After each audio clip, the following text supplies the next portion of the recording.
আশা করি সবাই ভালো আছেন। সেই বহু চর্চিত প্রশ্ন নিয়ে আজকে এসেছি।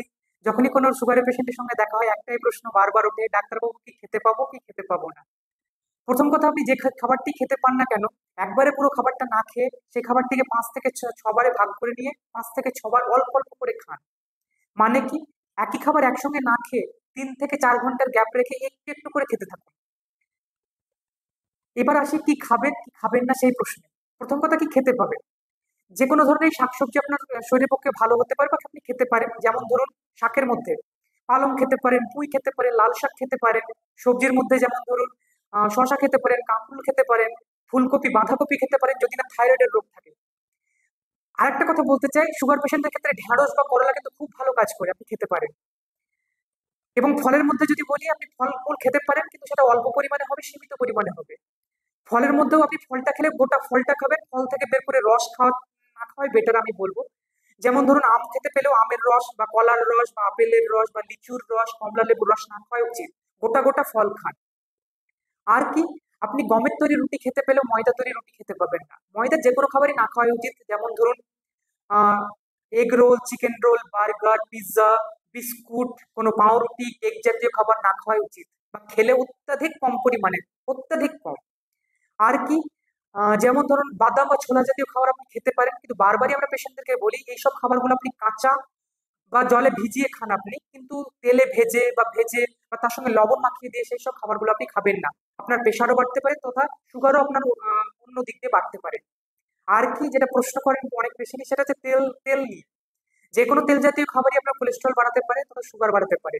তেলের ক্ষেত্রে আমরা যেমন বলি, একটি সুগার পেশেন্টের ক্ষেত্রে 500 ml তেলের বোতল যেন তার 1 মাস চলে, তেমনই সেরকমই তেল ইউজ করবেন। আপনি বুঝে গেছেন আশা করি কিরকম তেল ইউজ করা উচিত।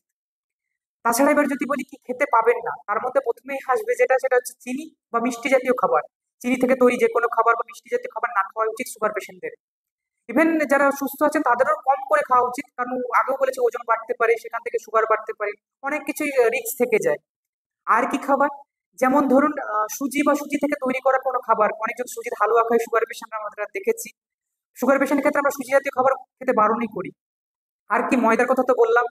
মাংসের ক্ষেত্রে যদি বলি আমি, সাদা জাতীয় মাংস যেমন ধরুন চিকেন আপনি খেতে পারেন, কিন্তু লাল জাতীয় মাংস না খাওয়া উচিত। লাল মাংসের ক্ষেত্রে কোলেস্ট্রল বাড়ার অনেকটাই সম্ভাবনা থাকে, সেখান থেকে সুগার বাড়ার সম্ভাবনা অনেকটাই বেশি। আবার চিকেনের ক্ষেত্রে যদি বলি, আপনি চিকেন খেতে পারেন, কিন্তু চিকেনের গায়ে যে চামড়াটা সেটা না খাওয়া উচিত, কারণ চিকেনের গায়ে চামড়াতে অনেকটাই ফ্যাট থাকে, সেখান থেকেও কোলেস্ট্রল তথা সুগার বাড়তে পারে। আর কি খাবেন না, বহু চর্চিত প্রশ্ন, সেটা হচ্ছে মাটির তলার খাবার। মাটির তলার খাবার কিরকম, ধরুন আলু, মিষ্টি আলু, কচু, বিট, গাজর, মূলো। এদের ক্ষেত্রে আমি কিছু কথা বলতে চাই। যেমন আলু বা বিট, গাজর যখনই এগুলো খেতে যাবেন আপনি, বিশেষ করে আপনি আলুর ক্ষেত্রে যদি বলি সেদ্ধ করা অবস্থায় খান, কিন্তু ভাজাভুজি খাবেন না। যে কোনো ধরনের ভাজাভুজি খাবার আপনার জন্য নয়। আলু থেকে আপনি হয়তো চিপস বের করে খাচ্ছেন, পাঁপড় বানিয়ে খাচ্ছেন, আলুর ফ্রেঞ্চ ফ্রাই খাচ্ছেন, আলু ভাজা খাচ্ছেন, আলুর চিপস খাচ্ছেন, এগুলো শরীরের পক্ষে ক্ষতিকর হতে পারে। শুধু ক্ষতিকর নয়, অনেকটাই ক্ষতিকর হতে পারে। সেক্ষেত্রে আলু আপনি সেদ্ধ করে খেতে পারেন, আলুর সঙ্গে ছোলা সেদ্ধ করে আপনি খেতে পারেন, কাজে দিতে পারে। কিন্তু আলু এমনই কম খাওয়া উচিত, খেলেও সেদ্ধ করা। ঠিক একইভাবে গাজর বা বিট আপনি কাঁচা অবস্থায় খেতে পারেন, অথবা খেলে সেদ্ধ করে খান। ভাজাভুজির দিকে আপনি যাবেন না। আর কি, মূলোর ক্ষেত্রে বলি, মূলোটা কিন্তু আপনি মাটির তলাতে হলেও খেতে পাবেন। তাছাড়া মাটির তলার খাবার যেমন ধরুন আদা রসুন, হতে পারে মাটির তৈরি, মাটির তলা থেকে পাওয়া, কিন্তু এই খাবারগুলো ওষুধি গুণসম্পন্ন, সেক্ষেত্রে আপনি খেতে পারেন। আমি যখনই খাবার নিয়ে কিছু কথা বলবো, আমার ভিডিও স্ক্রিনে দেখবেন কিছু ছবি আসবে, আপনারা চাইলে সেটা স্ক্রিনশট নিতে পারেন এবং সেটা দেখে দেখে আপনারা আপনাদের খাবারের প্ল্যান করতে পারেন। প্রথম কথা, আপনি সারাদিনটাকে 5 ভাগে ভাগ করে নিন। সকাল, দুপুর, বিকেল, রাত। সকালটিকে আবার 2 ভাগে ভাগ করুন।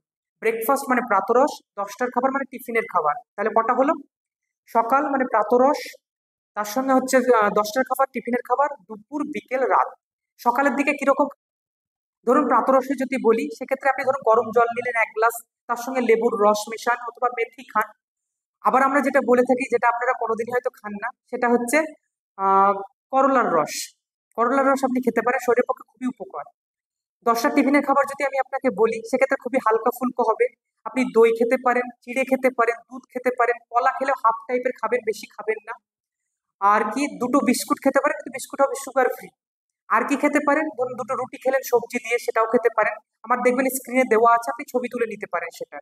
ঠিক আছে। আর কি হবে, দুপুরবেলায় ধরুন দুপুরবেলা আপনি ভাত খেলেও কিন্তু ভাতটা হবে 1 বাটি বা 1 কাপ। এবার প্রথম কথা, আপনি যদি 3 থালা ধরুন ভাত খান বা 2 থালা আপনি ভাত খান, আর কালকে যদি আমি আপনাকে বলি 1 বাটি বা 1 কাপ ভাত খান, কালকে দেখবেন আপনি মাথা ঘুরে পড়ে গেছেন। সেক্ষেত্রে আমি আমার পেশেন্টদেরকে বারবার বলি, আস্তে আস্তে কমাতে থাকুন, রোজ কমাতে থাকুন। আপনি এখন বুঝে যান আপনি সুগারের পেশেন্ট, আপনাকে ভাতটা কমাতে হবে। সেক্ষেত্রে আপনি রোজ কমাতে আসুন। আর একটা কথা যেটা আমি বলি, আপনি ভাতের পরিমাণ কমাবেন যদি তার দেখেন আপনার পেট ভর্তি হচ্ছে না বা পেট আপনার খালি খালি মনে হচ্ছে, আপনি সবজির পরিমাণ বাড়ান, কিন্তু ভাত বাড়াবেন না।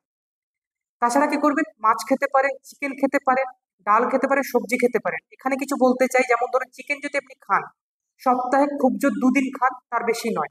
মাছ যদি আপনি খেতে চান, সপ্তাহে 3 দিন খান, তার বেশি না খাওয়াই উচিত। এবার আসি বিকেল বেলায়, বিকেল বেলাতেও হালকা ফুলকা হবে। আপনি একটি গ্রিন টি নিতে পারেন, গ্রিন টি যদি না পান আপনি চিনি ছাড়া চা খান, তার সঙ্গে 2টি বিস্কুট নিতে পারেন।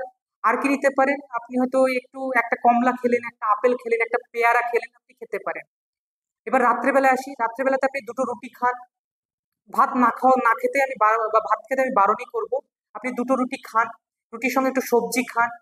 আর রাত্রের দিকে একদিন আপনি সপ্তাহের মধ্যে একদিন চিকেন খেতেই পারেন, কিন্তু আমি বারবারই বলবো যদি দুপুরে আপনি চিকেন খেয়ে থাকেন তাহলে রাত্রের চিকেনটা আপনি বাদ রাখবেন।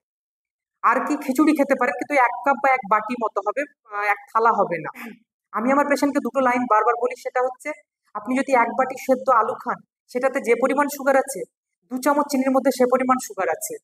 আবার ধরুন আপনি একটি মিষ্টি খাচ্ছেন, সেটাতে যে পরিমাণ সুগার আছে 1 থালা ভাতে যে পরিমাণ সুগার থাকে তার সমান। আশা করি ভিডিওগুলি আপনাদের অনেকটাই সাহায্য করেছে। যদি কারো কোনো কোনো প্রশ্ন থাকে বা কোনো জিজ্ঞাসা থাকে, আপনারা অবশ্যই কমেন্ট বক্সের মাধ্যমে কমেন্ট করতে পারেন। আমি চেষ্টা করবো সে প্রশ্নের উত্তর দেওয়ার।